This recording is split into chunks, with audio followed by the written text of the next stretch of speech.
بسم اللہ الرحمن الرحیم. رفیقان محترم سلام و رحمت. آج کی یہ نجی سی نشست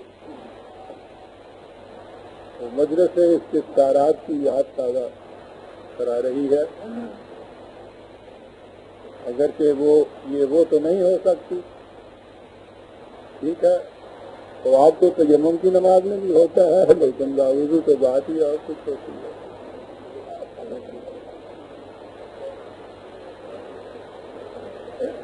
آج کا انداز یہی رکھا گیا ہے، وقت تھوڑا ہے.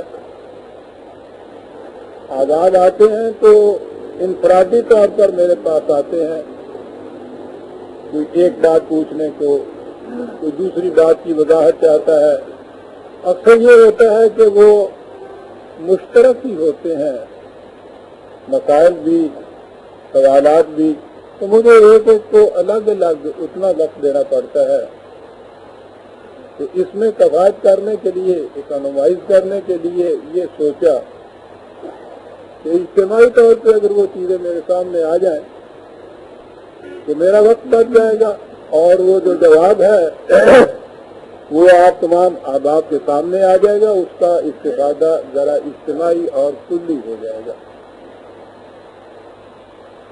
تو شکل اس کی یہی ہوگی کہ آپ احباب جو کچھ بھی اپنے ذہن میں سوچیں کہ اگر وہاں جائیں گے تو وہ پرویز صاحب سے یہ بات پوچھیں گے، وہ تنظیم سے متعلق ہو، تاریخ سے متعلق ہو، اور پھر بہرحال براہ راست قرآن کے حقائق سے متعلق ہو، کسی چیز سے متعلق ہو، جو کچھ بھی آپ کے ذہن میں کبھی وہاں وہ آتا ہوگا کہ چلیں گے تو اس سے یہ پوچھیں گے، تو وہ چیز بلا تکلف بلا حجاب اسے پوچھیے. میں اس کا جواب کیسے خدمت کروں گا وقت کا لحاظ رکھتے ہوئے.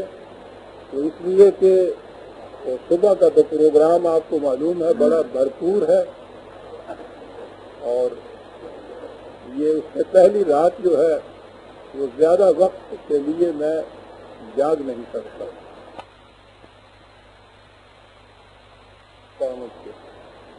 تو بسم اللہ کیجئے، آئیے ادھر. ہاں پیارے ہنر آزمائیں، تیر آزما ہم کدھر آزمائیں. جی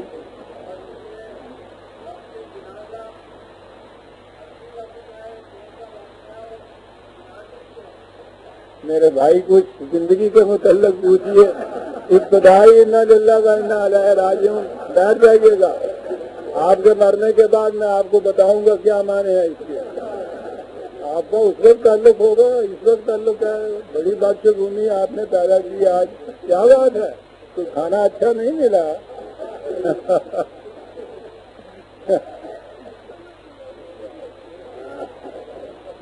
جی صاحب، قرآن نے کہا ہے لتنذر من کان حیا. یہ قرآن تو اس کے لیے ہے کہ جو زندگی رکھتا ہے، زندہ رہنا چاہتا ہے. ہم اردو کے لیے کیا باتیں پوچھنی ہے آپ کو. جی بھائی صاحب،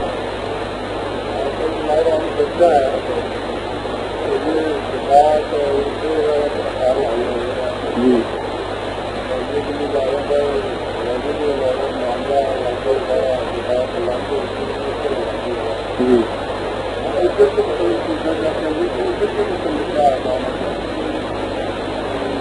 کام سے پوچھیے قرآن کریم بیچ میں کیوں لا رہے ہیں؟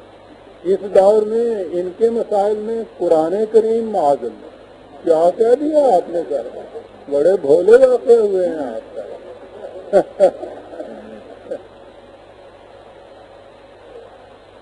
میں پہلے یہ عرض کر دوں کہ اس سال میں دیتا ہوں جواب اہم ہے، یہ آج کل کے یہ ٹاپک میں سے ہے کہ یہ جو ہم نے کنونشن نہیں کی، تو میں نے کہا کہ غلط فہمی نہ پیدا ہو جائے. اس پر کوئی پابندی عائد نہیں ہوئی تھی،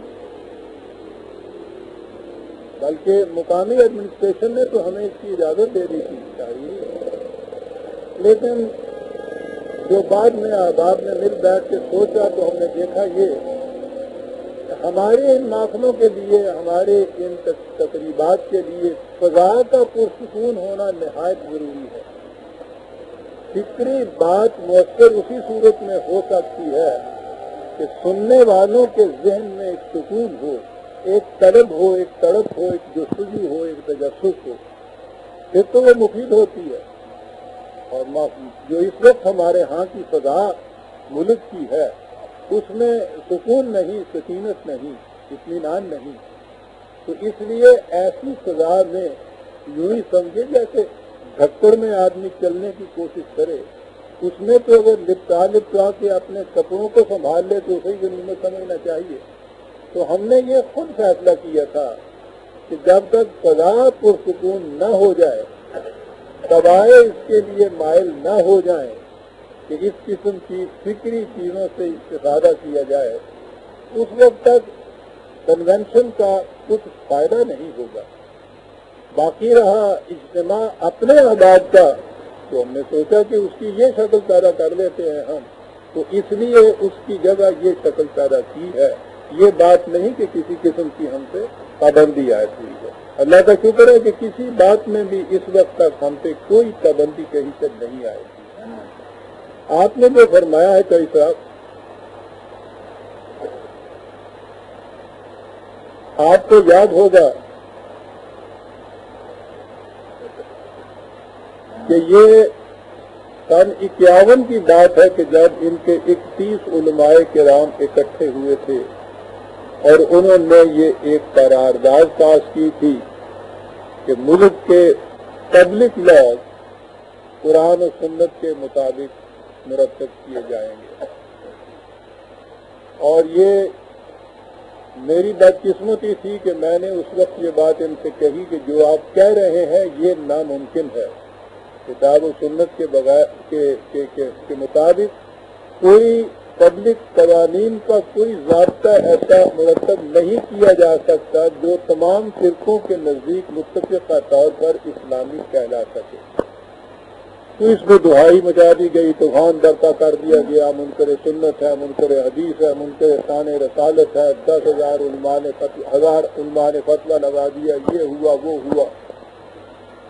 20 برس تک میں اس مخالفت کو برداشت کرتا رہا اور ان سے کہتا رہا کہ آخر الامر آپ کو اس تسلیم کرنا پڑے گا جو میں کہہ رہا ہوں۔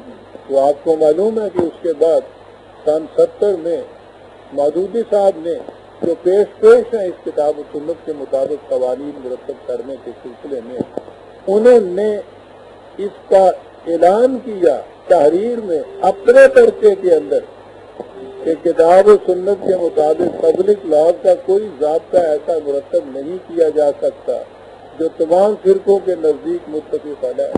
وہی منکر شان رسالت، منکر حدیث، منکر سنت پرویز جو 20 سال سے کہتا چلا آ رہا تھا، آخر میں انہیں اس کا اعتراف کرنا پڑا۔ فرق دونوں اعترافات میں یہ تھا کہ پرویز نے جو 20 سال پہلے کہا وہ اس کے بعد بھی 20 سال تک کہتا رہا اور سن 70 سے 78 تک بھی وہی کہتا چلا آ رہا ہے۔ اس نے جو 38 میں کہا تھا وہ 78 میں کہتا چلا آ رہا ہے۔ انہوں نے اسی پرچے میں جس میں یہ اعلان کیا تھا کہ نہیں ہو سکتا، اپنی مجلس شورا کی قرارداد ایک پاس کر کے شائع کی جس میں کہا گیا تھا کہ حکومت سے مطالبہ کیا جائے کہ کتاب و سنت کے مطابق ضابطۂ قوانین بنائیں، اور 8 سال تک مسلسل اور متواتر اسے دہرائے چلے جا رہے ہیں۔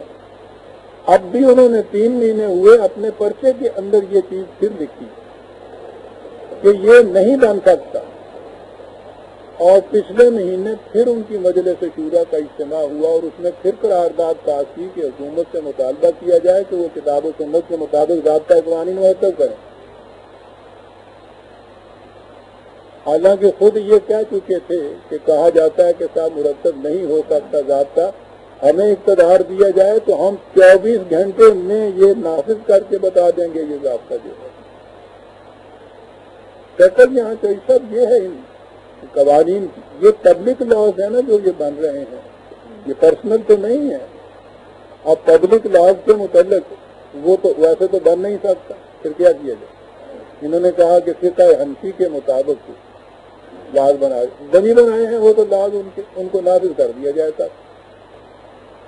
اب آپ کو معلوم ہے میں نے اس کے متعلق لکھا کہ سب سے پہلے تو اہل حدیث والے وہ کھڑے ہوئے کہ آپ بنا کے دیکھیے۔ انہوں نے کہا کہ جن قوانین کو ہم اسلامی آج نہیں مانتے تو آپ حکومت کے زور پہ انہیں ہم سے اسلامی منوانا چاہتے ہیں تو ہم تو اس کے خلاف بغاوت کر دیں گے۔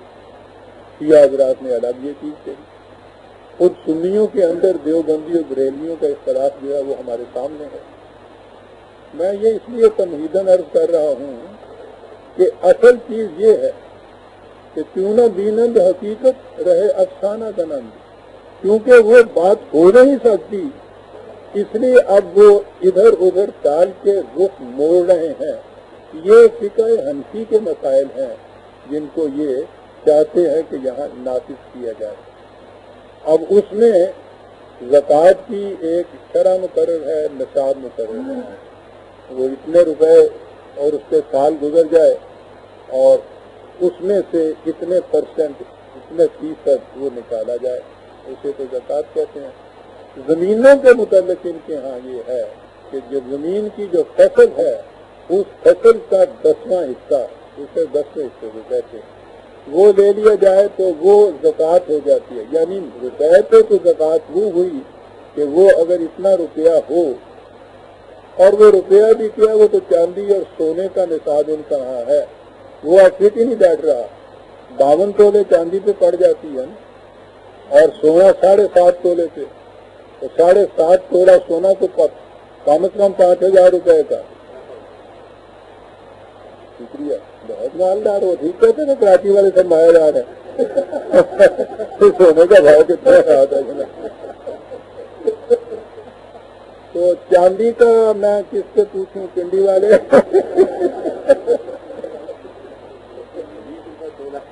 20 روپے ساہوکارا ہو رہا ہے جی۔ وہ ذرا حساب کر کے بتائیے، میں تو جانتا نہیں کتنے بنے 52 تولے کے، 50 تولے کی جو ہے 1,000-1,200 بنا، تو جس کے پاس 1,000-1,200 روپے کی وہ چاندی وہ ہے تو وہ غریبوں کے پاس ہوتی، اس پہ تو زکوٰۃ لگے گی۔ اور جس کے پاس 7 تولے سونا ہے 7.5 پہ لگتی ہے نا، یعنی وہ کوئی 9,000 روپیہ بھی ہے تو اس پہ زکوٰۃ نہیں پڑتی، مرے کو مارے شاہ مدار۔ ان غریبوں کے پاس اور پنجابی کی ٹومباں کہتے ہیں نا، ساڈے جڑیاں بیچاریاں عورتوں کے کول ہونیاں 4 ٹومباں چاندی دیاں جہدے کول ہون اودے کول تے رکھوا لو تسی، تو اس طرف اگر 9,000 روپیہ بھی اگر کسی پاس ہے تو اس میں زکوٰۃ ہی نہیں پڑتی۔ اب چاندی اور سونے پہ تو اس میں لکھا ہوا ہے، مسئلہ زیر بحث یہ ہے کہ جی اگر نوٹ ہوں تو پھر کس طرح سے زکوٰۃ پیدا کی جائے، اور نوٹوں میں تو بکری کوئی نہیں آ گا۔ یہ جو آج تک کہہ رہے ہیں نا کہ باہر ہی نہیں آ رہا مسئلہ، وہ اس میں یہ باتیں اس کے اندر آ گئیں۔ فیصلہ یہ کرنا ہے، طے یہ ہے کہ جو کچھ اس فقہ میں لکھا ہوا ہے اسی کے مطابق ہم نے نافذ کر دینا، اس میں اپنی طرف سے کچھ نہیں کرنا۔ اور تو جب فقہ میں یہ لکھا ہوا ہی نہ ہو کہ نوٹوں کے اوپر کیا زکوٰۃ پڑے گی تو کیا جائے گا۔ اپنی طرف سے کچھ کرتے ہیں تو وہ کہتے ہیں کہ نہیں سر، اس فقہ میں رد و بدل کا ہمیں حق حاصل نہیں۔ اگر یہ حق حاصل نہیں ہے تو سب آج تو روپیہ اور وہ ساورن وہ تو کسی کے پاس بھی نہیں ہوتے، وہ تو نوٹ کی شکل میں دولت ہوتی ہے۔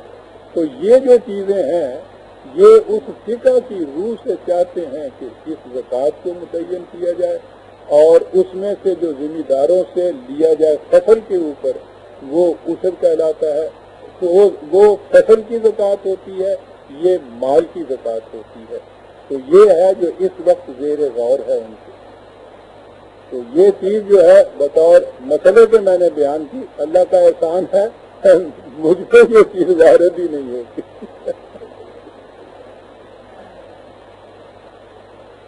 جب تک قرآن پہ نہیں آتے کئی صاحب، نہ متفق علیہ اسلامی کچھ بن سکتا ہے اور نہ وہ قابل اطمینان ہو سکتا ہے۔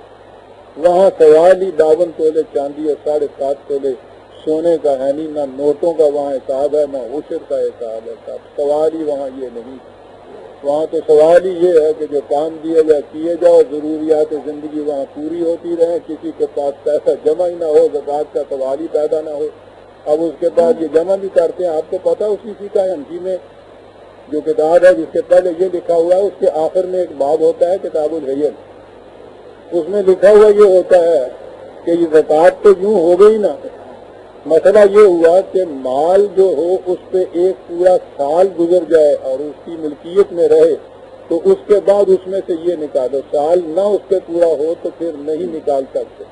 اسی کے اندر یہ لکھا ہوا ہے کہ اس زکوٰۃ سے بچنے کے لیے طریقہ صاحب یہ ہے کہ میاں کے پاس جو مال ہو وہ 11ویں مہینے بیوی کے نام ہی بتا.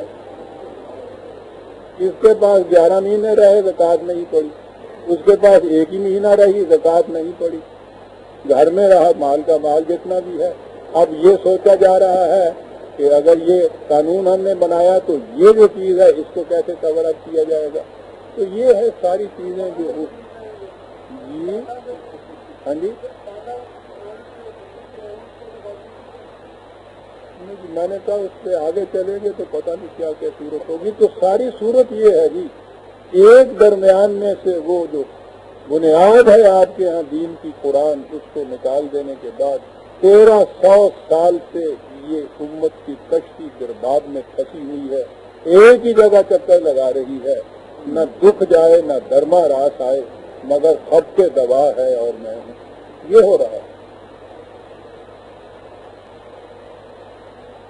آج کل افغانستان میں ایک انقلاب آیا ہے جس میں عبداللہ امین صاحب کہہ رہے ہیں کہ ہم اسلام صورت انقلاب جی آپ اس کے مطلب کیا رہا ہے کہ دین کی جو کچھ ہم چاہتے ہیں ایسے ہی انقلاب ہے. اس کی تو تفصیل ہی رہے سامنے نہیں آئی صاحب, پتہ ہی نہیں ہے کہ کیا ہے وہ جو اس میں نہیں جی اس انٹرویو میں یہ تفصیل کوئی نہیں ہے. اسلام کا نام ہوتا ہے. آپ تو وہاں افغانستان میں پوچھ رہے ہیں اپنے گھر والوں سے پوچھئے کہ جب اسلام کہتے ہیں تو اس کے معنی کیا ہوتے ہیں ان کے نزدیک. ایک دفعہ کہیں متعین کر دیا جائے تو مسئلہ حل ہو جاتا ہے. یہ تو انہوں نے کبھی اس کو متعین ہی نہیں کیا, ڈیفائن ہی نہیں کیا, بتایا ہی نہیں ہے. اسلام کسے کہتے ہیں یہ نہیں بتایا گیا. تو افغانستان کے انقلاب کے متعلق یہاں بیٹھ کے ہم یہ طے کریں کہ وہ اسلام کے مطابق ہوگا یا نہیں, ہمیں اس انقلاب کی تفصیلات پتہ نہیں ہے. اور اس کے بعد ان کی اسلام کے متعلق جو متعین ڈیفینیشن یا تصور ہے اس کا ہی پتہ نہیں ہے. تو ہم رائے اس کے اوپر کیا دے سکتے ہیں.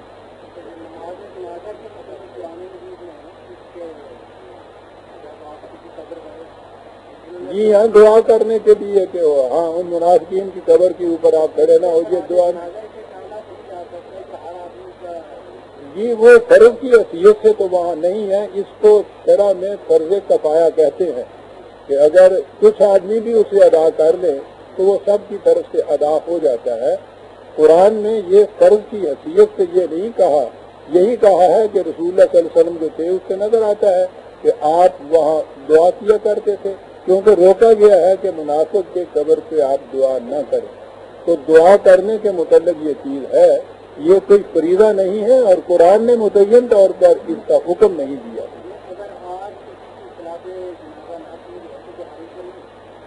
یہ میرے کہنے کی بات نہیں, حرج ہے یا نہیں ہے. میں نے بتانا یہ ہے کہ قرآن کریم میں اس کا حکم نہیں ہے. آپ کے ہاں معاشرے کی یہ چیزیں ہیں اور یہ اچھی چیزیں ہیں کہ مردے کو باعزت باوقار طریقے سے رخصت کیا جائے. یہ اس کے بعد آپ جنازہ کہہ رہے ہیں, مردے کو نہلانا, اس کو کفن اس قسم کا دینا, اس کا اس طریق سے جنازہ لے کے جانا, وقار اس میں ایک ہوتا ہے. پھر اس کو اس طریق سے دفن کرنا اور اسی میں یہ کسی کے لیے نیک خیالات کا اظہار جو ہے یہ معاشرے کی اچھی رسمیں ہیں. تو یہ چیزیں جو ہیں اس کا دین سے تعلق نہیں ہے, معاشرے سے اس کا تعلق ہے.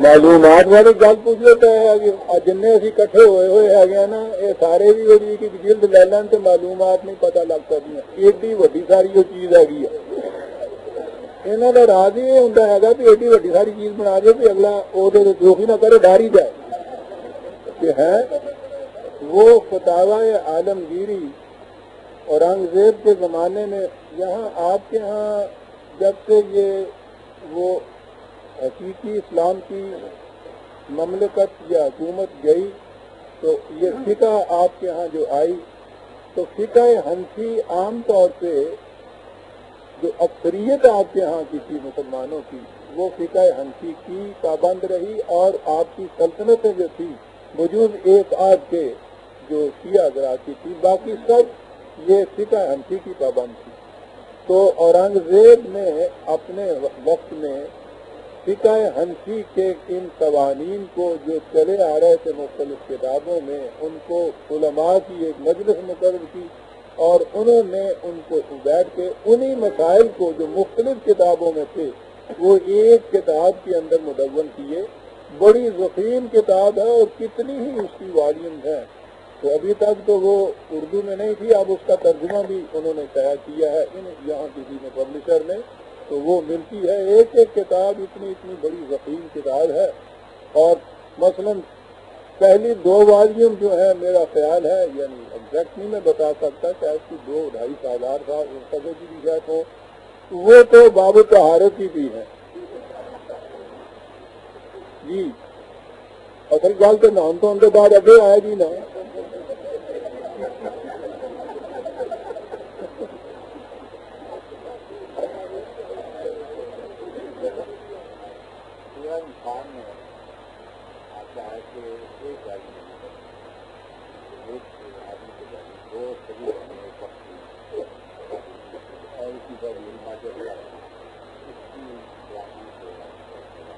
یہ قرآن کریم کی یہ حکم ہے، جہاں یہ جن سے نکاح حرام ہے جو فہرست بھی ہے نا قرآن میں، اس میں یہ بھی چیز ہے کہ ایک وقت میں 2 بہنیں جو ہیں وہ ان سے نکاح حرام ہے بلاک وقت، یہ قرآن کا یہ حکم ہے، یہ حرام ہے اس سے۔ اب کیا آپ پوچھتے ہیں اس میں جو جیسے انسانی طور پر سمجھ آتا ہے وہ یہ آتا ہے کہ جو بہنیں کبھی ہوتی ہے جانے کچھ ہر عورت اپنا گھر بناتی ہے تو ان میں جگہ پیدا ہوتا ہے، تو میں اس کا بھول جاتا ہوں کہ اس کا حکم ایک گھر میں ایک آدمی کے گھر میں یہ نہیں سر، گھر نہیں، ایک مرد کے نکاح میں، ایک فرد کے نکاح میں نہیں ہے، گھر میں نہیں، نہیں، وہ تو نکاح کی بات ہے، یعنی نکاح جن کی نکاح کے اندر جو لسٹ ہے نا کہ ان سے نکاح حرام ہے ایک مرد کا، تو اس میں ہے کہ ایک مرد کے نکاح میں بیک وقت 2 بہنیں نہیں ہونی چاہیے، یہ نہیں کہ ایک گھر میں نہیں ہونی چاہیے، گھر میں تو بغیر نکاح کے بھی رہ سکتی گھروں میں یہاں 2 بہنیں آ جاتی ہیں ایک گھر میں، بڑے بھائی سے چھوٹے سے، تو اس میں ایسے جھگڑے پیدا ہوتے ہیں جی، تو رات تک پہنچ جاتی ہے۔ آپ دیکھیے نا کہ اگر ایک مرد کے نکاح میں وہ آئیں تو اس سے پوچھیے، جب 2 بھائیوں کے نکاح میں الگ الگ بہنیں ہیں تو اس سے تو یہ کچھ ہوتا ہے کہ یہ 2 آپ کا ایک نکاح پہ آ جانا، اندازہ لگاؤ کسی کو ایک ہی بڑے حرام کے بارے میں ہے کہ پیسہ ہوا خون جانور وہ چیز اللہ کے نام سے کرا جائے اور یہ بھی قرآن جو ہے اس کو بڑا ثابت کرنے کی کوشش کی ہے۔ اللہ میں قرآن کا مقصد جو نبی کا گوشت نہیں ہے، انسور کا گوشت نہیں ہے، بلکہ وجود ہے جی، وجود کا گوشت، وجود کا گوشت تو سنے ہیں یعنی کبھی دیکھے جائے ویسے دوبارہ کی ہے، اس سے اگر اس کو تنظیم کا گوشت پوچھا جائے گا تو 7 کتے کا بھی آنا چاہیے، تبدیلی کا بھی آنا۔ یہ تو سوال ہی اور ہے جو ان لوگوں نے اپنے لسٹیں پھر بعد میں مرتب کی، سوال تو اب آنا چاہیے تھا، اب مصیبت یہ ہو گئی کہ نبوت ہوگی ختم، رسول صلی اللہ علیہ وسلم خاتم النبیین، تو کسی رسول سے تو ہم پوچھ نہیں رہے، ان سے کہتے ہم کہ بھائی ایک نیا ایڈیشن لاؤ، اس کے اندر ہمارے خیال شریف کے مطابق یہ ہونا چاہیے تھا جو نہیں ہے، کیوں بات ہو گئی نا، یعنی ہم کہتے ہیں کہ کیوں ہونا چاہیے تھا کچھ، اللہ بھی سامنے آ نہیں رہے جو ان سے ہم کہیں کہ آپ نے اتنا سا لکھ دیا، ہم کہتے ہیں کہ اس کو کیوں ہونا چاہیے تھا۔ تو لون صاحب قرآن کے معاملے میں یہ بات نہیں ہے کہ ہم یہ کہیں کہ کیوں ہونا چاہیے تھا، قرآن کے متعلق تو ایمان یہ ہے کہ یہ ہے، جو ہے اس میں ایمان ہے یا نہیں ہے؟ اس میں ایمان نہیں، اگر یہ ہے یوں ہونا چاہیے تھا تو پھر ٹھیک ہے، آپ داری ہو جائیے، ہندو ہو جائیے، عیسائی ہو جائیے، اس کے بعد یہ سارے قرآن کو اٹھا کے پھینک دیجیے کہ اس کے ساتھ میرا تعلق نہیں ہے۔ اگر قرآن ہے تو وہ تو پھر یہ ہے کہ یہ نہیں کہ اس میں یہ ہونا چاہیے تھا، یہ کیوں ہو گیا، یہ ایڈیشن ہونی چاہیے، یہ نہیں اس میں ہونا چاہیے۔ قرآن کے متعلق جب ایمان ہے تو پورے قرآن پہ جیسے وہ ہے، جو کچھ اس میں ہے من جانب اللہ ہے، اور اس پر ہمارا ایمان۔ سوال ہی اس کے بعد یہ نہیں کہ اس میں یہ ہونا چاہیے تھا، یہ تو خدائی کا دور ہے۔ وہ تو دین کے متعلق کہتا ہے، اگر تو منہ سے دے کے رسول اللہ صلی اللہ علیہ وسلم تک دین چلا آ رہا ہے وہاں سے جہاں تک، تو یہ تو سوال نہیں ہے۔ تو کبھی کوئی نبی بھی یہ نہیں کہے گا کہ پہلے نبی کو جو دین دیا تھا اس میں یہ ہونا چاہیے تھا، میرے دین میں یہ ہونا چاہیے۔ دین میں چاہیے کی بات تو انسان کا اپنا خیال ہے۔ وحی کے متعلق تو بنیادی بات ہی یہ ہے کہ ما ینطق عن الہویٰ، یہ صاحب وحی بھی اپنے خیال سے، اپنے خواہش سے کوئی بات نہیں کہتا، یعنی وہ یہ نہیں کہتا کہ وہ یہ کہے کہ میرے خیال میں کچھ یوں ہونا چاہیے اور پھر وہ اس کے مطابق وہی آ جائے، یا وہی آ جائے تو وہ یہ کہے کہ وہ نہیں یوں نہیں کچھ یوں ہونا چاہیے، تو پھر وہ اللہ میاں کہیں کہ اچھی بات آپ کی خاطر سے ہم یوں بھی کر دیتے ہیں۔ ایسے یہ مسلمانوں کو یورپ میں بڑا یہ مسئلہ پیش کرتا ہے کہ لوگ پوچھتے ہیں کہ آپ نے دین پر جو فیصلے کہتے ہیں یہ ہمارے مدد میں آرام کر دیا، کہتے ہیں کیا وجہ ہے؟ کوئی وجہ وہ بیان نہیں کر سکتے، جو آپ بیان کرتے ہیں وہ کوئی بھی یعنی جو مکمل نہیں ہے تو وہ لاجواب ہو جاتی ہے۔ میرے خیال میں یہ سورہ النساء میں دیکھ لیں، جہاں شادی کے بارے میں ہے، پورے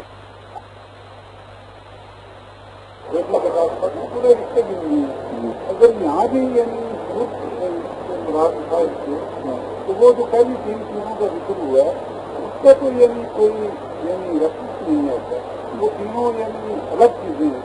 یہاں اگر جانوروں کی یعنی ہم نے وہ قسم بنانے شروع کیا تو پوری قسمیں کی نہیں ہے۔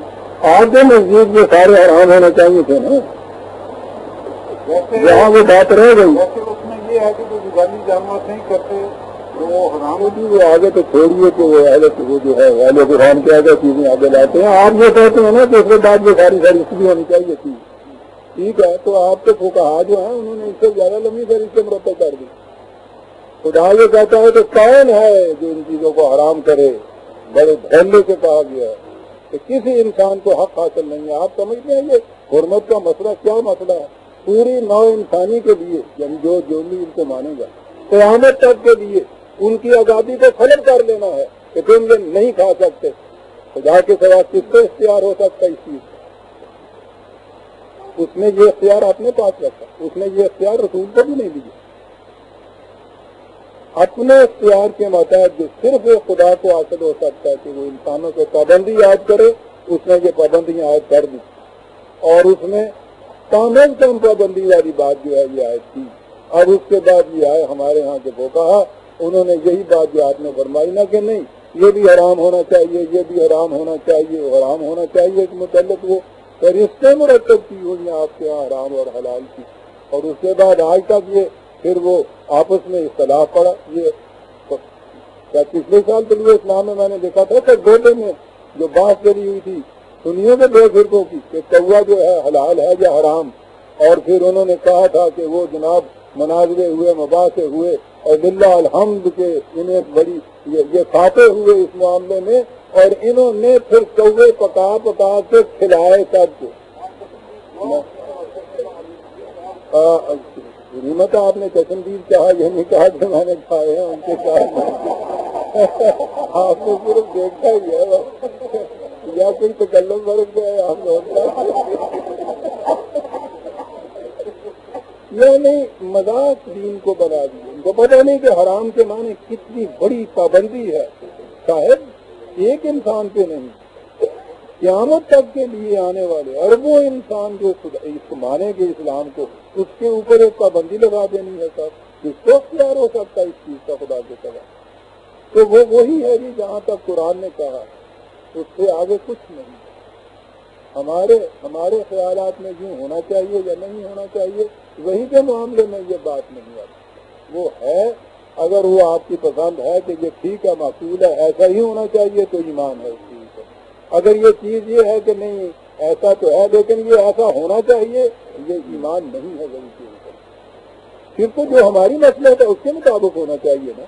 برہم سماجی نے یہی کہا تھا نا کہ یہ جو مختلف کتابوں میں جو الہامی کتابیں کہتے ہیں اس میں یہ یوں ہے، اس میں یوں ہے، یہ یوں ہونا چاہیے، وہاں سے یہ لے لو، جہاں سے یہ لے لو، اچھی اچھی باتیں جو ہمیں پسند آتی ہیں، اپنے پسند کا انہوں نے ایک دین بنا لیا یا ایک مذہب بنا لیا۔ دین کا تو تصور ہی نہیں تھا۔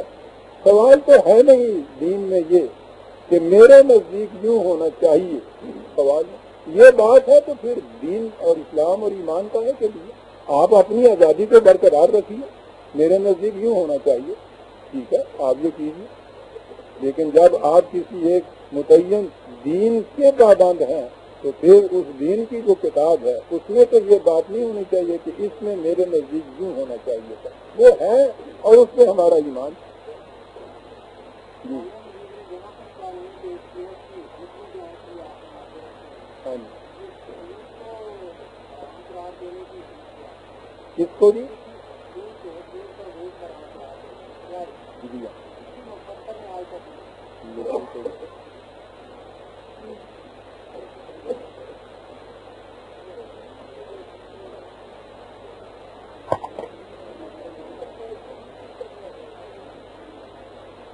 یہ چیز جو ہے میں نے لکھا بھی اس کے متعلق،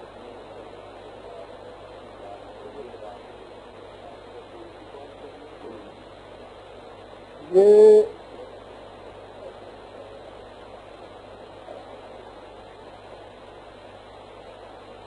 آپ پوری دنیا کی تاریخ پہ نگاہ ڈالیے، جہاں سے بھی ہسٹری شروع ہوتی ہے، تاریخ شروع ہوتی ہے، جہاں سے بھی انسانیت کے متعلق کچھ علم ہمیں حاصل ہوتا ہے، کسی مذہب میں لے لیجیے، کسی قوم میں لے لیجیے، کسی ملک میں لے لیجیے، ہر جگہ، ہر کتاب میں، ہر تاریخ میں، ہر قوم کے ہاں خنزیر کو، سور کو قابل نفرت قرار دیا گیا، یہ سور گالی قرار دیا گیا، ہر جگہ یہ چیز۔ یہ عیسائی جو کھاتے ہیں سور، ان کے ہاں تو یہودی شریعت تھی، اس میں تو یہ حرام تھا۔ یہ ابتدائی دور کے کتنی صدیوں تک کے جو عیسائی تھے یہ بھی اسی طرح سے اس کو حرام سمجھتے تھے۔ اس کے بعد یہودیوں کے خلاف جو ان کو نفرت کا جذبہ زیادہ شدید ہوا ہے اور انہوں نے رد عمل ان کا زیادہ ان کے خلاف سخت قسم کا ہوا، تو انہوں نے ان کے الرغم کہ تم یہ کرتے ہو ہم یہ نہیں کریں گے، تم یہ نہیں کرتے ہو ہم یہ کریں گے، چنانچہ اس کو پہلی چیز تو یہ آئی کہ تم خنزیر کو حرام سمجھتے ہو، ہم اس کو حلال سمجھتے ہو، تم ختنہ ضروری سمجھتے ہو، ہم ختنہ نہیں کریں گے، تم ہفتے کی تعطیل کرتے ہو، ہم اتوار کی تعطیل کریں گے۔ یہ صرف یہ ایک قوم ہے کہ جس نے اس انداز سے، یعنی ان کو تو چھوڑ دیجیے نا کہ جو درندے ویسی یہ کچھ کھا جاتے ہیں، یعنی وہ تو اس دور کی باتیں ہیں جب تعبیر انسانوں میں نہیں آئی، اب بھی وہ ہمارے ہاں کے جو وہ کھانسی چوڑے جو کچھ کھا جانے نہ، دنیا کی مہذب اقوام نے ہمیشہ سے اس کو نہ صرف یہ کہ حرام سمجھا، قابل نفرت سمجھا۔ یورپ کے عیسائی اس خنزیر کو یہ مادر کی طرح حلال سمجھ کے بڑا مزہ لے کے کھاتے ہیں اور گالی دیتے ہیں، یو سوائن، یعنی گالی بھی دیتے ہیں سور کی۔ ہاں جی، ان کے ہاں بھی ہے، ان کی انجیل میں حضرت عیسیٰ علیہ السلام کے متعلق یہ کہ یہ جو حکمت کے موتی ہے سوروں کے آگے نہ ڈال دینا جا کے، یعنی وہاں بھی یہ قابل نفرت اس کو قرار دیا گیا ہے۔ یہ جو چیز ہے، قرآن انسانیت کے اندر جو اجتماعی طور پر ایک سائیکولوجیکل چیز آتی ہے، کسی چیز سے نفرت، وہ اس کا احترام کرتا ہے۔ آپ کو معلوم ہے کہ یہ حرام جو ہے ہمارے نزدیک تو یہ سمجھا جاتا ہے قابل نفرت چیز حرام ہے، قابل نفرت نہیں ہے تو احترام کی بات ہے۔ وہ انسانی جذبات کی کا احترام کرتا ہے۔ میرے پاس آئے تھے ایک دفعہ، ان کے ہاں کہ یہ پادری بہت لکھے پڑھے اسکالر ہوتے ہیں، ان کے ہاں ایم اے کی عام کلاس 2 سال میں پاس ہوتی ہے اور پی ایچ ڈی پادریوں کی جو کلاس ہوتی ہے وہ 3 سال میں پاس کی جاتی ہے. یہ بڑے اس نے بھی یہ سوال کیا تھا، تو مجھے اس کے ساتھ ٹھیک ہی بات کرنے کی تو ضرورت نہیں، نہ ہی یہ جو ہمارے ہاں عام طور پہ یہ ہے کہ وہ طبی طور پہ ثابت کرنا شروع کر دیتے ہیں کہ جی خنزیر کے گوشت میں یہ کیڑے ہوتے ہیں، جراثیم ہوتے ہیں اور یہ نہیں ہوتا. یہ ساری لغو چیزیں ہیں، یہ کوئی اس کی دلیل نہیں. تو اس نے کہا کہ کیوں ہے یہ چیز سائیکالوجسٹ. میں نے کہا جی اس کے متعلق تو بتاؤں گا میں ذرا سوچ کے. میں نے کہا آپ اپنی بہن سے شادی کر لیں گے یا ولد؟ یہ کیا بات آپ نے کہہ دی بہن سے شادی؟ نہ میں نے کہا میں نے تو پوچھا ہے کر لیں گے. مجھے سوال ہی نہیں، تصور ہی نہیں پیدا ہوتا. میں نے کہا آپ اس کے لیے تو دلیل دیں گے کہ بہن کے ساتھ شادی کیوں نہیں ہو سکتی؟ کیوں نہیں ہو سکتی؟ میری دلیل کیا؟ یہ چیز تو ایسی ہے جس سے طبیعت انسان کی ادا کرتی ہے. میں نے کہا سیدھی سی بات ہے، آپ کی ادھر ادا کرتی ہے، ہماری طبیعت خنزیر کے گوشت سے ادا کرتی ہے. دلیل نہ تم دیتے ہو نہ ہم سے پوچھو. جس چیز کا تعلق جذبات کے ساتھ ہو جاتا ہے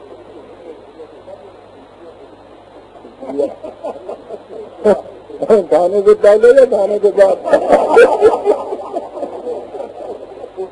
قرآن صاحب ان چیزوں کا تعلق جذبات سے ہے. اور یہ تو بڑی چیز ہے قرآن کی کہ انسان کے جذبات کا اتنا احترام کرتا ہے. لفظ حرام اس نے اس لیے یوز کیا ہے کہ ہم احترام کرتے ہیں تمہاری انسانیت کے کلی جذبات کا. کیا بات ہے یہ ہے کہ دلیل آپ اس کے لیے مانگتے ہیں. میں نے کہا ہے نا کہ جو اعتراض کرے اسے کہو کہ بیٹی کے ساتھ شادی کر لو، نہیں تو دلیل دو. جس قسم کی جس انداز کی کوئی اور لڑکی ہو سکتی ہے اسی طرح کی بہن ہوتی ہے نا جی. یعنی اگر معلوم نہ ہو کسی کو کہ یہ بہن ہے میری، یہ فرض کرو بیٹی ہے، اور بچپن میں وہ کہیں الگ ہو گئے چلے جائیں، اس کے بعد عمر میں کہیں آپس میں ملیں گے تو وہ کبھی پہچانے گی بھی نہیں کہ ہم بہن بھائی ہیں. تو وہ اس میں یہ واقعہ ہوا تھا.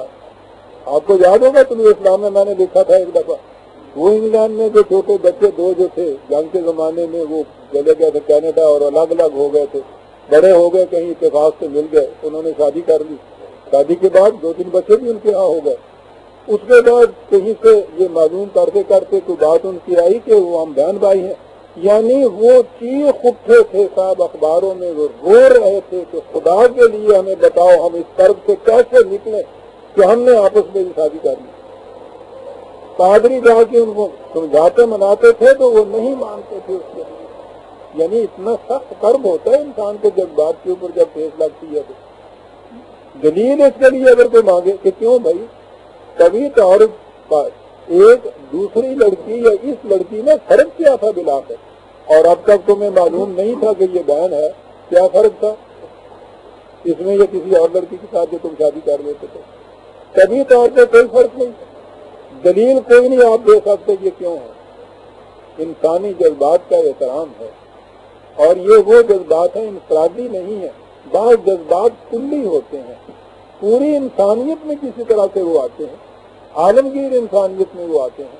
قرآن ان کا احترام کرتا ہے.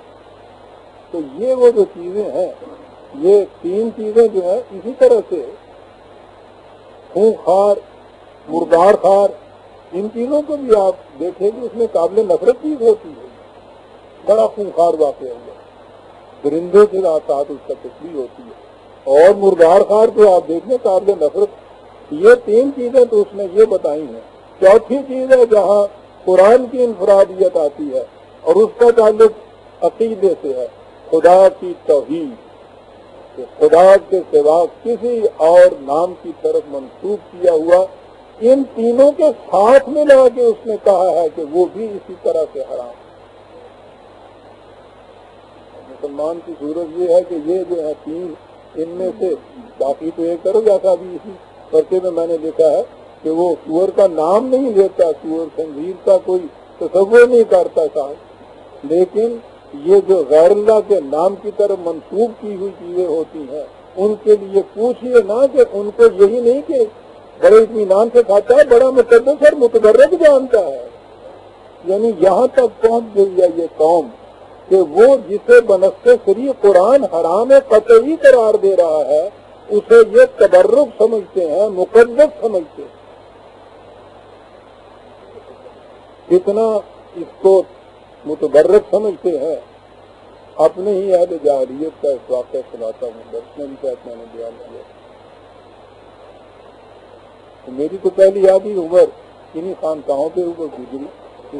کوئی شاید خانقاہ ایسی ہو ہندوستان کی جس کی وہ پتھر کی خاک اس کے شانی میں نہ ہو، خدا کرے کہ دھل جائے کسی طرح سے. تو وہاں ایک عرس میں تھا، تو عرس کے بعد تو وہ تبرک مانگتے ہیں. وہ تبرک اس میں دیا تو میں نے یوں ہاتھ، بچہ تھا اتنا سا ہی تھا، یوں ہاتھ کی. بہت بڑے بزرگ ادھر سے کاٹ سے اس طرح جناب چانٹا پڑا. اس کے بعد سڑک اٹھا نہ. انہوں نے کہا کہ یہ کیا گستاخی ہے جو تم کر رہے ہو، بات سمجھ میں نہ آئے. یوں جو لیا ہاتھ سے، کہنے کہ دعا کبھی مانگی ہے؟ میں نے کبھی مانگتا ہوں. خدا سے دعا مانگتے ہو؟ میں نے کہا مانگتا ہوں. کیسے مانگتے ہو؟ میں نے کہا ایسے مانگتے ہو. جب ایسے مانگتے ہو تم تو یہ ایسے تم کیسے لے رہے ہو؟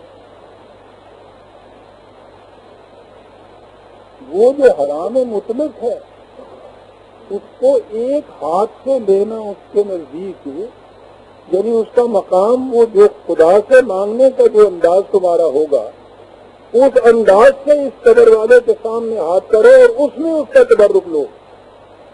خدا کے سامنے کہا یوں ہاتھ کرتے ہو اور ان کے سامنے یوں ہاتھ کرتے ہو.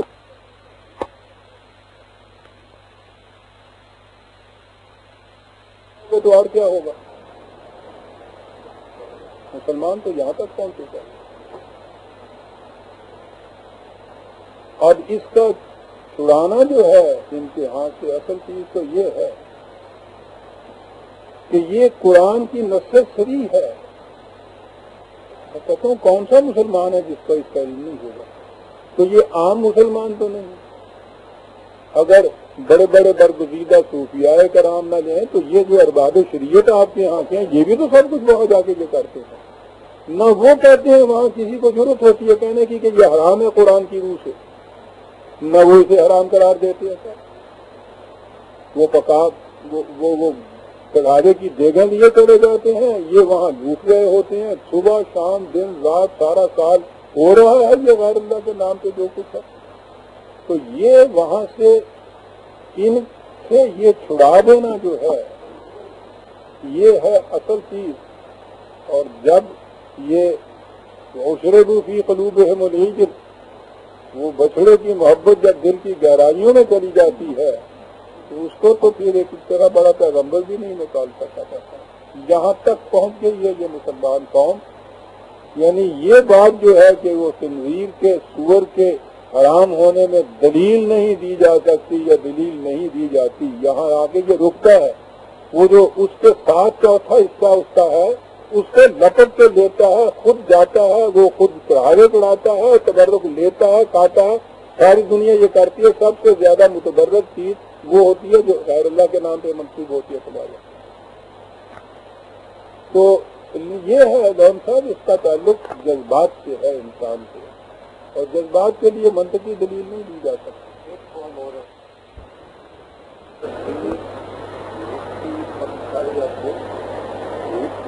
لکڑی کے بنے جس کی پوجا کرنی ہے رکھتی ہے اور اسلام نے اس کی مرمت کی ہے اور تبلیغ سے پوجا کرتا ہے. کیا کوئی انسان مٹی یا پتھر کا بنا ہوا کوئی مینارہ پیدا کرتا ہے اس کو پہچان سمجھ کر مینار کے نظام میں مینار کی تین بنیادوں میں ساری مسلمان وہ تین دن سنکھیاں تین دن آتے ہوتے ہیں. ایک دوست میں آتے ہیں، دو دوست تین دن. کیا یہ کچھ کرتی ہیں؟ سوال تو یہ نہیں ہے، وہ تو ان سے پوچھیے گا جو وہ کرتے ہیں. قرآن میں تو اس کا کوئی حکم نہیں ہے. جو مارتے ہیں وہ کہتے ہیں کہ ہم پرستش تو نہیں کرتے، چٹان کو مکینکریاں مارتے ہیں.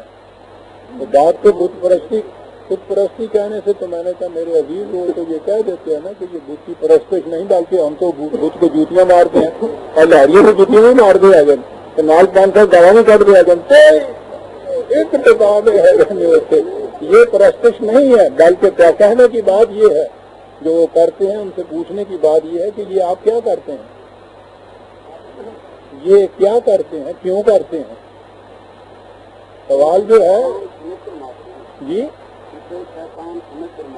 تو میں یہ کہہ رہا ہوں کہ وہ شیطان ہے تو نہیں ہے نا، تو ٹھیک ہے، اور ان سے پوچھئے کہ آپ کم از کم 1000 سال سے اب تو 20 لاکھ سمجھ لیجیے، 20 لاکھ نام بھی صحیح، کوئی 10 لاکھ جی میں نے کہا 10 لاکھ 2 لاکھ 5 لاکھ 1000 سال سے اتنے لاکھوں ایک شخص 7 کینسر اس کو مار رہا ہے اس شیطان کو، اور وہ اسی طرح سے کھڑا ہے، پھر کیا بات ہے تمہاری شیطان کو مارنے کی؟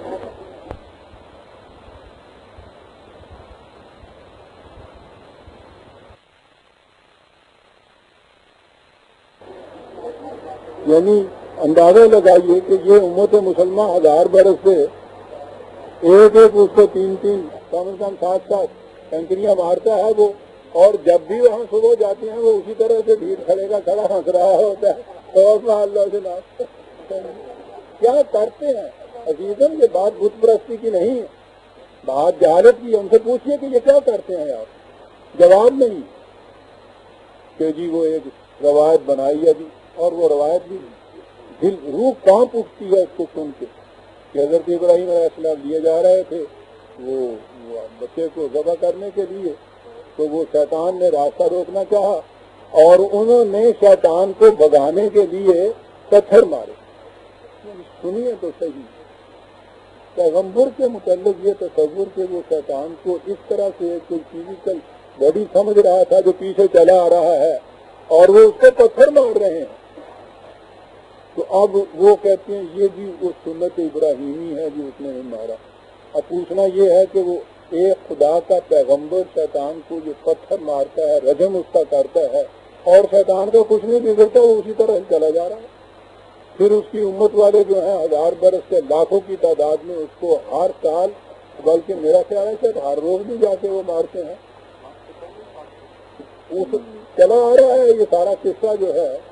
اسلام اس وقت تو آپ کا تو تھا سارا ہی وہ قریباً ہو گیا جو اسلام سے پہلے کا تھا جی۔ وہ یہ جو چیزیں آپ کر رہے ہیں نا، اس کے لیے اعتراض یہ نہیں ہے کہ آپ بت پرستی کرتے ہیں، وہ تو فوراً کہہ دیتے ہیں کہ ہم بت پرستی نہیں کرتے۔ پوچھنے کی بات یہ ہے کہ آپ یہ کیا کرتے ہیں، معقولیت سے پوچھیے۔ قرآن فکر کی تاکید کرتا ہے، فکری طور پہ ان کو پوچھیے کہ یہ کیا کرتے ہیں آپ، اس کا جواب نہیں ہے۔ بت پرستی وہ کہیں گے ہم نہیں کرتے۔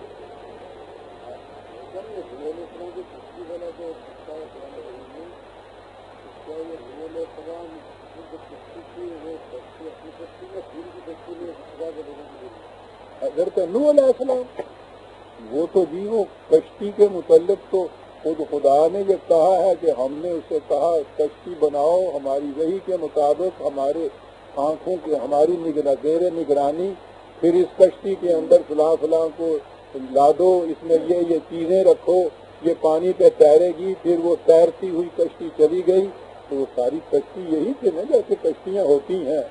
سوال تو وہ دین کی کشتی جو ہے وہ پانی کے طوفان کے اوپر تو نہیں تیرتی جاتی۔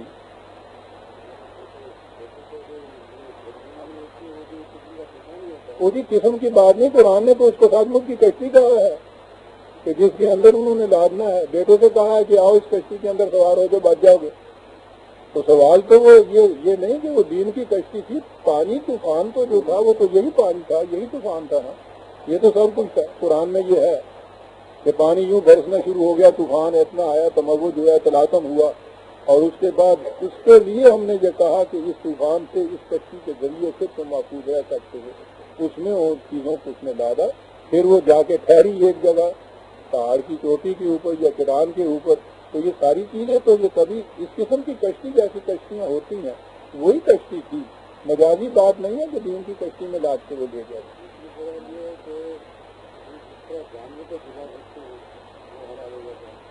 اسی طرح ایک دوسرے لیے پوچھا کہ بچی وغیرہ گزاری وہ بھی پرانے سوال یہ کچھ کرتے چلے جاتے ہیں. صاحب ذبح کرنے کا مطلب یہی ہوتا ہے کہ اس میں سے وہ خون جو ہے وہ نکل جائے. مردار میں اور ذبیحہ میں یہ فرق ہوتا ہے نا کہ مردار کے اندر سے گوشت وہ خون نہیں نکلا ہو اور ذبح کرتے ہیں تو خون نکلتا ہے. تو مچھلی تو تازہ ترین ہی پکڑ کے اس کو اگر آپ کاٹیے گا تو اس میں سے خون نہیں نکلتا. تو وہ جب اس کے اندر وہ خون والی بات ہی نہیں یعنی بہتا ہوا خون تو نکلنا ہے تو وہ یہ رسم پوری کرنے سے کیا فائدہ ہے کہ چاقو ضرور چلائیے کا خون نکلے یا نہ نکلے.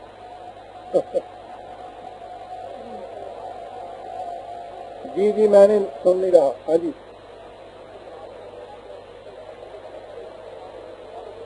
ہاں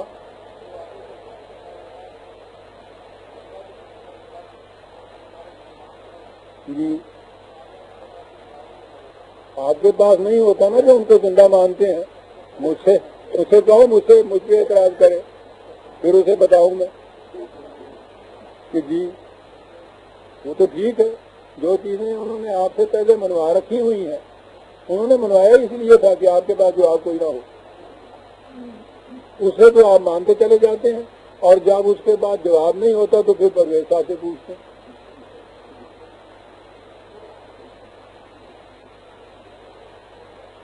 قرآن تک رہیے تو نہ کوئی اعتراض پڑتا ہے نہ لاجواب ہوتا ہے آدمی.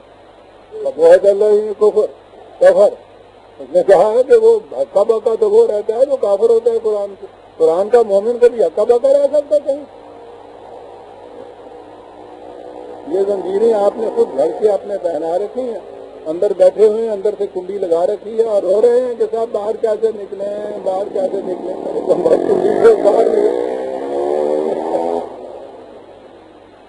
قرآن کو محور بنائیے کہیں آپ کو اس قسم کی لاجوابی نہیں آتی.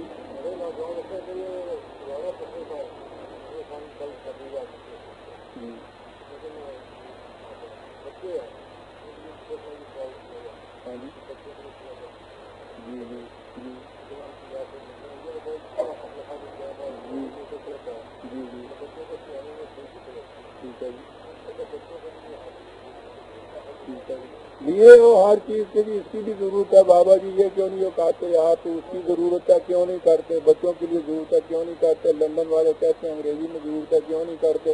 تو ٹھیک ہے تو آپ کرا لیجیے. ایک بابا جی سے کیا کیا کچھ کرانا چاہتے ہیں آپ سوچیے تو سر اس چیز کو. آپ لوگوں نے کیا کیا اس سے آپ کی. بابا جی کی کتابیں موجود ہیں بابا جی کے یہ بچوں کے لیے کتابیں موجود ہیں تعلیم ساری موجود ہے. آپ لوگوں میں سے کس نے یہ کام کیا ہے کہ بچوں کے لیے کتاب تیار کر کے بابا جی کو کہو کہ ذرا دیکھ لیجیے گا ٹھیک ہو گئی یا نہیں. تو جو چیز کسی کے ذہن میں آتی ہے کہ ہونی چاہیے وہ اٹھتا ہے یا ادھر والے وہ دادا صاحب کے چلے جاتے ہیں کہ حضرت صاحب یہ کر دیجیے حضرت صاحب یہ کر دیجیے. ادھر والے ادھر آ جاتے ہیں کہ بابا جی یہ کر دیجیے بابا جی نہیں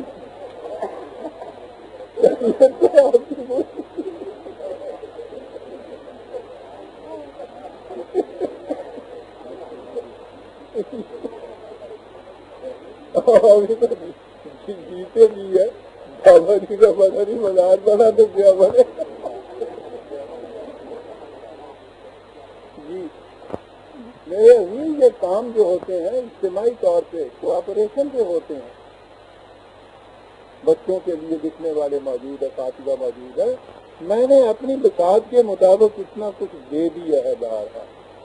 اس میری کسی ایک کتاب میں سے بچوں کے لیے آپ کے لیے 4 کتابیں مرتب ہو سکتی ہیں. تو کوئی بانٹے اس چیز کو کوئی یہ لے کوئی وہ لے وہ یہ کرے کوئی وہ کرے. اس طرح سے کام ہوتے ہیں. یا کوئی جو چیز آپ کے ذہن میں آئی اس کے بعد میں آپ نے کہا کہ چلو صاحب بابا جی سے کہتے ہیں کہ یہ بھی ہونا چاہیے یہ بھی ہونا چاہیے.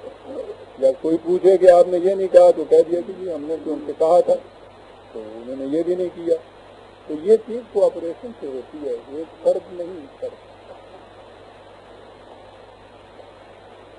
جی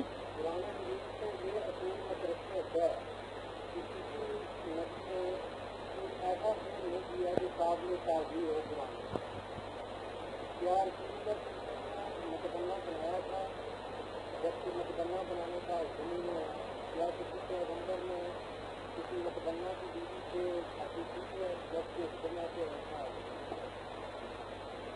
یہ جو ہوتا ہے نا، جیسے آپ نے یہ کہا نا تعزیر کا لفظ نہیں اس میں آتا. تعزیر تو ہوتا ہے حکومت جو ہے جس چیز کو قانوناً جرم قرار دے، اس کا ارتکاب کیا جائے تو اس کی سزا جو ملتی ہے نا اسے تعزیر کہتے ہیں.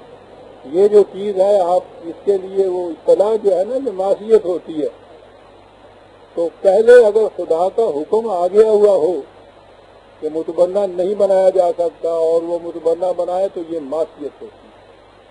جن امور کے متعلق پہلے سے حکم نہ آیا ہو اور وہ چیز چلی آ رہی ہو تو کرتے کہ قرآن کے وہ جو بنیادی اصول شرک وغیرہ کے ہیں اس کے خلاف نہ جا رہی ہو، تو وہ چیز معاشرہ کی رسم کے مطابق اگر کیا جائے جس کی مناہی قرآن نے نہیں کی تو وہ خدا کی معصیت نہیں ہے. معصیت خدا کی وہ ہوتی ہے جو خدا کا حکم ہو اس حکم کے خلاف کیا جائے. تو متبنہ بنانے کے متعلق مناہی پہلے نہیں آئی ہوئی تھی، وہ معاشرے کی رسم اس کے مطابق تو وہ کچھ کیا تھا آپ نے، ٹھیک ہے. اس کے بعد یہ چیز جو ہے قرآن نے یہی کہا تھا نا کہ متبنہ جو ہے وہ بیٹا اپنا نہیں ہو سکتا، یہی چیز ہے وہ ٹھیک ہے. اس کے بعد وہ حکم آ گیا ہے تو اس کو معصیت نہیں کہا جا سکتا. پہلے حکم ہونا چاہیے خدا کا، اس کی خلاف ورزی کی جائے تو اس کو معصیت کہا جاتا ہے. نبی معصیت کا مرتکب نہیں ہوتا.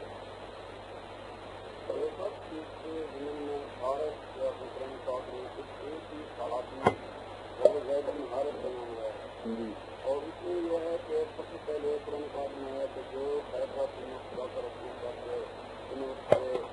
اس سے پابند ہونا چاہیے. اس کے بعد رسول اللہ صلی اللہ علیہ وسلم قرآن کی زبان میں کہتے ہیں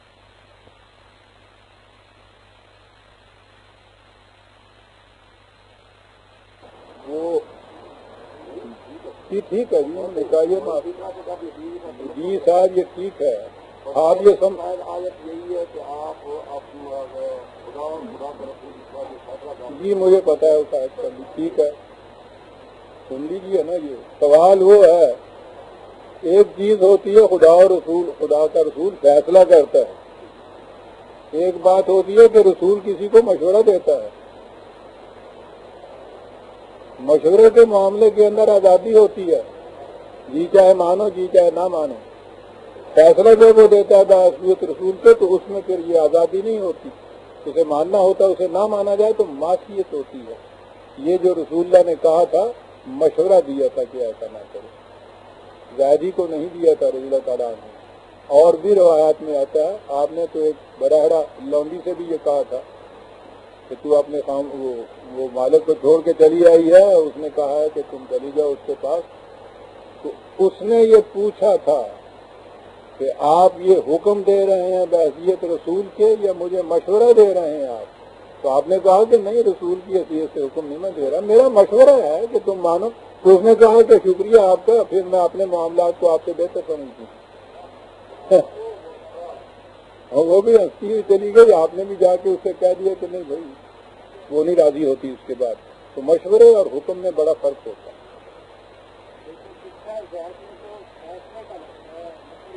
کیا فیصلے کا کیا جی بتائیے کیا فیصلہ کیا ہے؟ رسول اللہ نے فیصلہ تو نہیں کیا تھا. ہم سے کا لہذا واضح یہ کہا تھا کہ بھائی اپنی بیوی کو طلاق نہ دو، ٹھیک ہے مشورہ ہے. یہی کہے گا سجاد بھائی یا کوئی چیز ہو وہ یہی کہے گا کہ میں مشورہ دیتا ہوں کہ آپ مجھے نہ کیجیے. جی میرے بھائی مشورے میں بھی تو آپ یہی سیدھا استعمال کریں گے اور کیا کریں گے. یہ نہ کرو بھائی، جب آپ مشورہ کسی کو دیں گے تو کون سا سیدھا استعمال کریں گے؟ تو یہی تو ہے نصیحت میں، مشورے میں سیدھا تو وہی استعمال ہوتا ہے.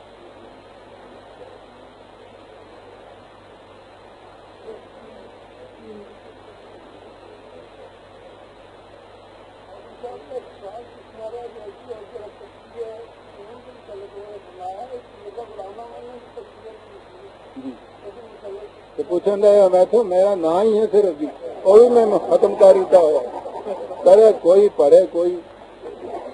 ہاں جی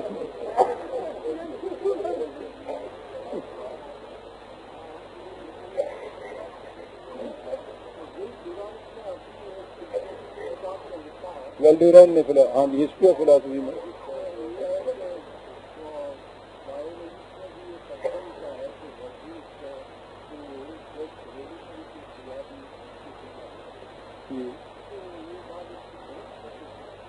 نہیں وہ آج کل تحقیق ہو رہی ہے اس قسم کی کر رہے ہیں تو ممکن ہے ایسا امکان ہو کہ یہ ہو سکتا ہے. وہ بایولوجی کی ایک بات ہے. جی وہ میں نے عرض کیا کہ وہ اس کی تحقیق کر رہے ہیں کہ یہ اس کے بغیر بھی یعنی مطلب ان کا یہی ہے کہ وہ نر اور مادہ کے امتزاج کے بغیر بھی کوشش وہ کر رہے ہیں آج کا ریسرچ بایولوجیکلی کہ کسی اور طریقے سے بھی یہ چیز وہ آگے یہ پیدا ہو جائے تو وہ ہوا کرے. اس سے کیا تعلق ہے دین سے؟ ہاں جی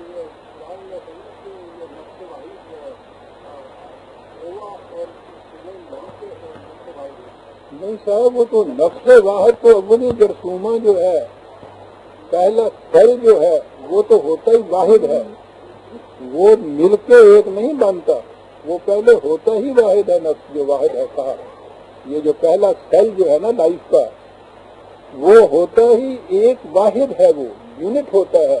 وہ جب پھٹتا ہے جوش تخلیق سے تو وہ پھٹنے کے بعد دو حصوں میں تقسیم ہوتا ہے. اس میں سے ایک اوور اور ایک اسپیٹم ہو جاتا ہے. تو یہ نہیں کہ دو پہلے اس طرح کے ہوتے ہیں اور اسپیٹم اور وہ مل کے ایک نفس واحد بنتا ہے. پہلے اوریجن جو ہے وہ اس سیل کی ہے کہ جو واحد ہوتا ہے اس میں اندر یہ تفریق نہیں ہوتی. یہ بعد میں تفریق پیدا ہوتی ہے جب وہ الگ ہو جاتا ہے سسٹ سیلز اس سے بن جاتے ہیں.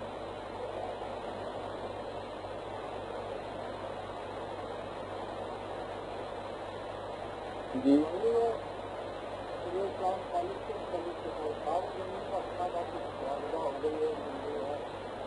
یہ فیصلے وہ ہوئے ہائی کورٹ کے بھی سپریم کورٹ کے بھی. وہ زمین جو ہے اس کی پوزیشن اس کا قبضہ مل گیا ہے ہمیں.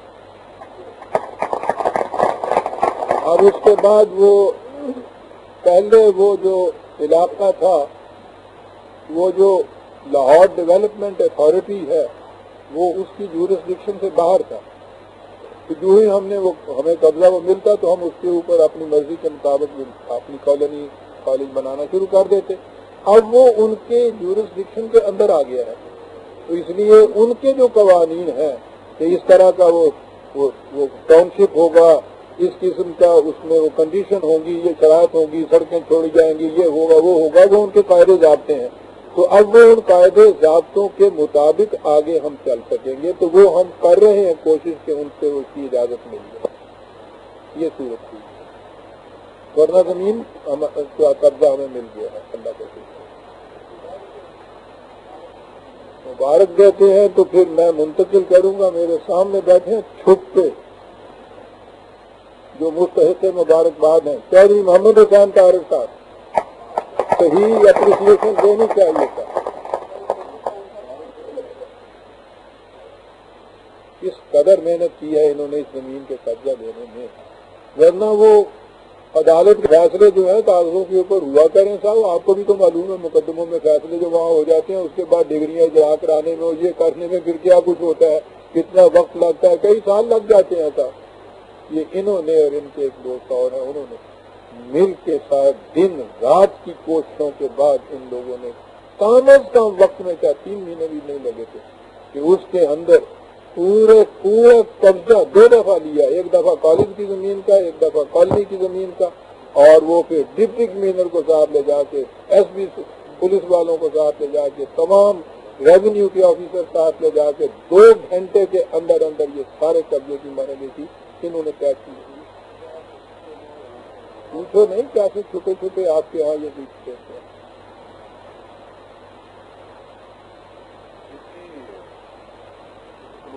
کالج کے سلسلے میں وہ ہمارے ایجنڈے میں کوئی ایسی بات نہیں آئی. پہلے تو 2-3 سال سے وہ ہمارے انتباہ میں پڑا رہا کہ وہ ہمیں جگہ نہیں مل گئی. ایسے بھی گورنمنٹ کے پاس پڑے ہوئے تھے. تو اس سلسلے میں کل کے پروگرام میں یا آج کے پروگرام میں مزید رپورٹ آئے گی یا اس میں کیا سوچ رہے ہیں کس طرح سے مزید حاصل کرنا ہے؟ میرے ذہن میں تھا یہ لیکن معاملہ چونکہ ابھی پھر انہیں دفاتر کے متعلق ہو گیا ہے وہ ایل ڈی اے کے ہی صحیح ان میں معلوم نہیں کہ وہ کتنا وقت لے لیتے ہیں کس قسم کی شرطیں ہیں. تو میں پہلے اتنا وہ رسی کا پہلا ہوا شام کا ڈسا ہوا رسی سے ٹہلتا ہے محتاط ہو گیا ہوا ہوں متعین طور پر آپ حضرات کے سامنے یہ بات لانے سے کہ یہ ساری چیزیں طے ہو جائیں اور جس وقت ہم عملاً اس قابل ہو جائے کہ وہاں شروع کر دیں ہم کام، میں نے اس کو ملتوی رکھا ہوا ہے اس وقت تک کے لیے۔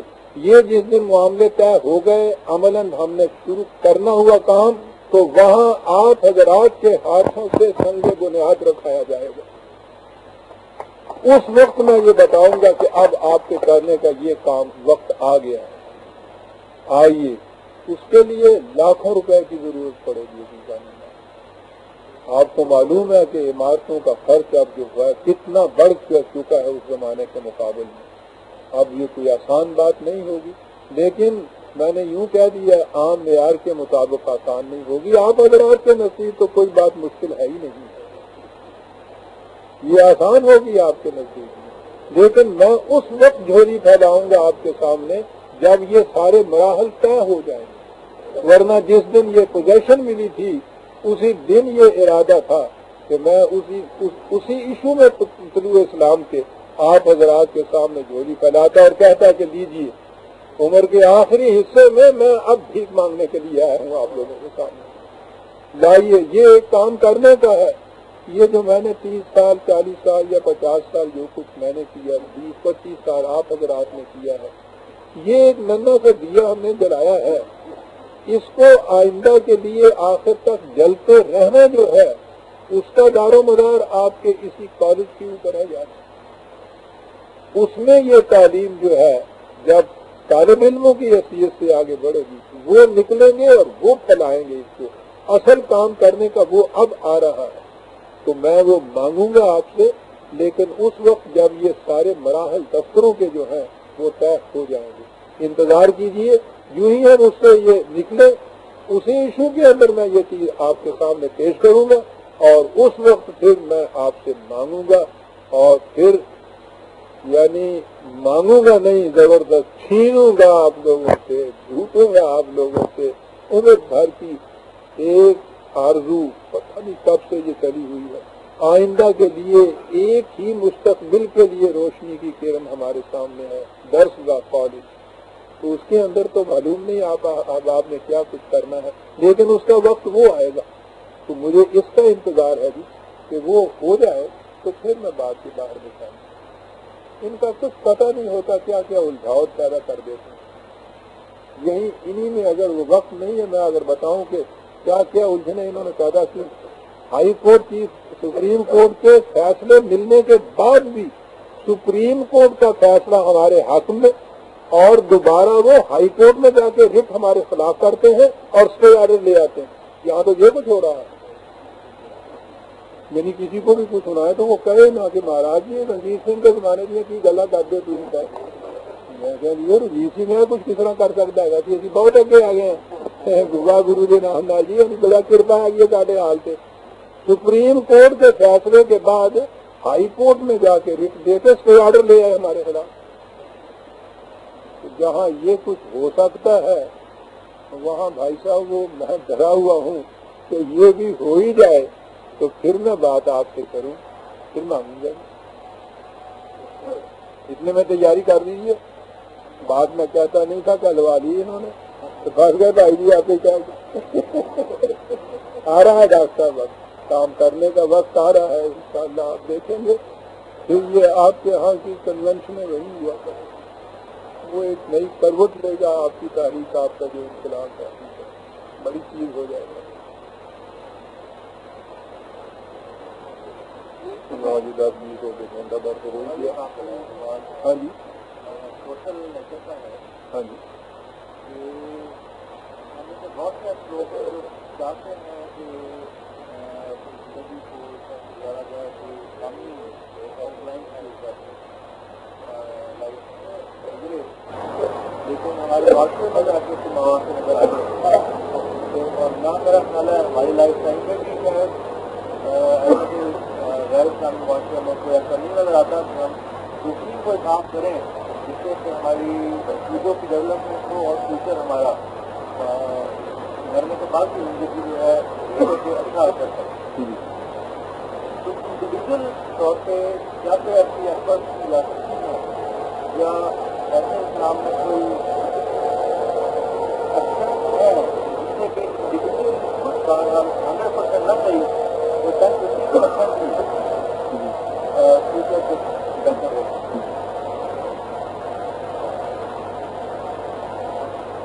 مشکل یہی ہے، آپ جو کچھ کر رہے ہیں اس کی اہمیت کا آپ کو بھی اندازہ نہیں ہے.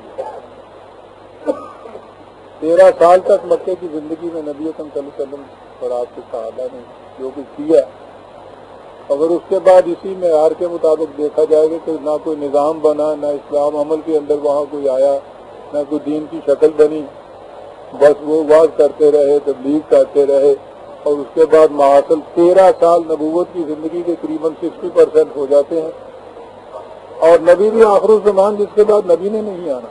اتنے عظیم الشان نبی کی زندگی کا اتنا بڑا حصہ وہ وہاں ان چیزوں میں صرف ہو گیا، اور اس کا محاصل مدینے والے نہیں، مکے والے نہیں، مدینے والے اور بھی قبائل میں سے سارے ملا ملو کے کچھ 300 کے قریب بنے تھے نا بدر کے میدان میں. جو ہے یہ جو زندگی تھی جس میں وہ نظام نہیں تھا جسے آپ اسلام کا نظام کہتے ہیں، انفرادی زندگی تھی. اس انفرادی زندگی میں ایک تو یہ چیز ہے، انفرادی طور پہ بھی انسان وہ جن کو ایتھکس اخلاقیات کہتے ہیں اسلام کے، ان کے اوپر تو کاربند ہو سکتا ہے نا. اس پر اپنے وعدے کا پکا ہونا بھی یہ قرآن کا ایک حکم ہے، بات کا سچا ہونا یہ بھی تو قرآن کا ایک حکم ہے، معاملے کا کھڑا ہونا یہ بھی تو قرآن کا ایک حکم ہے، گھر کے اندر بیوی بچوں کے ساتھ حسن سلوک سے پیش آنا یہ بھی تو قرآن کا ایک حکم ہے نا. اس کے لیے تو ضرورت نہیں ہے کہ نظام قائم ہوئی تو ہم یہ کچھ کریں. یہ ساری چیزیں تو ہم انفرادی طور پر یہ کر سکتے ہیں، یہ انفرادی طور پہ کریں. اور دین کا کام یہ ہے کہ دین کی فکر کو عام کیا جائے. جو رسول اللہ صلی اللہ علیہ وسلم نے 13 برس کے اندر وہاں کیا تھا وہ دین کی فکر کو عام کیا تھا، اور یہ قرآن اس پہ شاہد ہے. جو حضور نے یہ آرزو جو آپ کے دل میں مچلی ہے وہ تھی نا کہ حضور نے یہ کہا تھا کہ میں ساری عمر یہی کچھ کرتا رہوں گا اور اسی میں اذیتیں برداشت کرتا مصیبتیں بھوگتا رہوں گا، یا میں اپنی زندگی میں یہ نظام بھی دیکھ لوں گا. تو اس کے جواب میں کہا گیا تھا نا کہ وَعَلَيْكَ الْبَلَاغُ، یعنی تم اس فکر کو عام کیے چلے جاؤ. علینا الحساب، یہ ہمارا قانون دیکھے گا کہ اس کے برومند ہونے کا وقت کون سا ہے، وہ آئے گا. تم اس فکر کو عام کیے چلے جاؤ. عزیزان من، آپ جو کچھ یہ کر رہے ہیں یہ وہ چیز ہے جس کا حکم خدا نے رسول کو دیا، اور رسول صلی اللہ علیہ وسلم نے عملاً جس کا کم از کم خالصتاً 13 برس تک تو صرف یہی کچھ کیا. یہ کچھ چھوٹا کام نہیں ہے. اگر للہیت ہے اس میں، یعنی اور کوئی جذبہ نہیں ہے. اور مجھے یہ کہنے میں فخر ہے کہ کم از کم میرے ان دوستوں میں جو فقیری کے لباس میں شاہی کر رہے ہیں دل کے اعتبار سے، ان کے دل میں کوئی اور جذبہ نہیں، آپ کے دل میں کوئی اور جذبہ نہیں. نہ کوئی منصب ہے، نہ کوئی انتخاب لڑنا ہے، نہ کوئی دولت حاصل ہونی ہے، نہ نمود ہے، نہ شہرت ہے، نہ کوئی جلوس ہے، نہ کوئی جلسہ ہے، نہ کہیں کی صدارت ہے، نام بھی نہیں ہے، ساتھ گالیاں کھانا ہے نا. اس کے باوجود جو آپ بلغ ما انزل الیک کر رہے ہیں